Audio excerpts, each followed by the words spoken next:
The Gospel according to John, chapter 7. After this, Jesus went about in Galilee. He would not go about in Judea because the Jews were seeking to kill him. Now the Jews' Feast of Booths was at hand. So his brothers said to him, "Leave here and go to Judea, that your disciples also may see the works you are doing. For no one works in secret if he seeks to be known openly.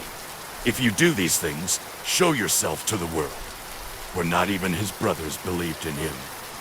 Jesus said to them, "My time has not yet come, but your time is always here. The world cannot hate you, but it hates me because I testify about it that its works are evil. You go up to the feast. I am not going up to this feast, for my time has not yet fully come." After saying this, he remained in Galilee. But after his brothers had gone up to the feast, then he also went up, not publicly, but in private. The Jews were looking for him at the feast and saying, "Where is he?" And there was much muttering about him among the people. While some said, "He is a good man," others said, "No, he is leading the people astray." Yet for fear of the Jews, no one spoke openly of him.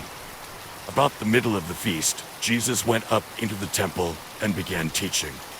The Jews therefore marveled, saying, "How is it that this man has learning when he has never studied?" So Jesus answered them, "My teaching is not mine, but his who sent me. If anyone's will is to do God's will, he will know whether the teaching is from God or whether I'm speaking on my own authority. The one who speaks on his own authority seeks his own glory, but the one who seeks the glory of him who sent him is true, and in him there is no falsehood. Has not Moses given you the law? Yet none of you keeps the law. Why do you seek to kill me?" The crowd answered, "You have a demon. Who is seeking to kill you?" Jesus answered them, "I did one work, and you all marvel at it. Moses gave you circumcision, not that it is from Moses, but from the fathers, and you circumcise a man on the Sabbath.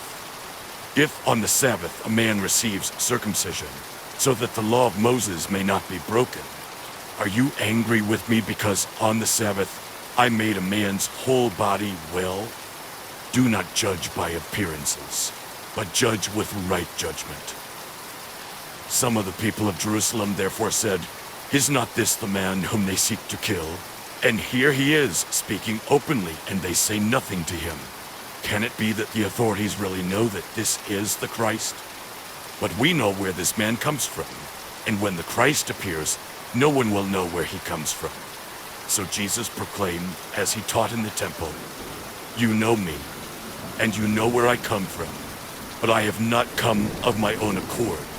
He who sent me is true, and him you do not know. I know him, for I come from him, and he sent me." So they were seeking to arrest him, but no one laid a hand on him, because his hour had not yet come. Yet many of the people believed in him. They said, "When the Christ appears, will he do more signs than this man has done?" The Pharisees heard the crowd muttering these things about him, and the chief priests and Pharisees sent officers to arrest him. Jesus then said, "I will be with you a little longer, and then I'm going to him who sent me. You will seek me, and you will not find me. Where I am, you cannot come." The Jews said to one another, "Where does this man intend to go that we will not find him? Does he intend to go to the dispersion among the Greeks and teach the Greeks? What does he mean by saying, 'You will seek me, and you will not find me,' and 'Where I am, you cannot come'?" On the last day of the feast, the great day, Jesus stood up and cried out, "If anyone thirsts, let him come to me and drink. Whoever believes in me, as the scripture has said, out of his heart will flow rivers of living water." Now this he said about the Spirit, whom those who believed in him were to receive.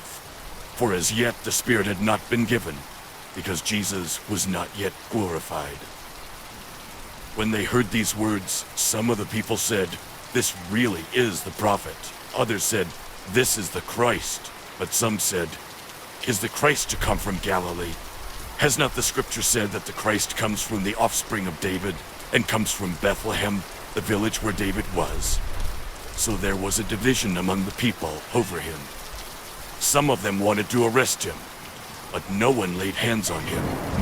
The officers then came to the chief priests and Pharisees, who said to them, "Why did you not bring him?" The officers answered, "No one ever spoke like this man." The Pharisees answered them, "Have you also been deceived? Have any of the authorities or the Pharisees believed in him? But this crowd that does not know the law is accursed." Nicodemus, who had gone to him before, and who was one of them, said to them, "Does our law judge a man without first giving him a hearing and learning what he does?" They replied, "Are you from Galilee too? Search and see that no prophet arises from Galilee." They went each to his own house.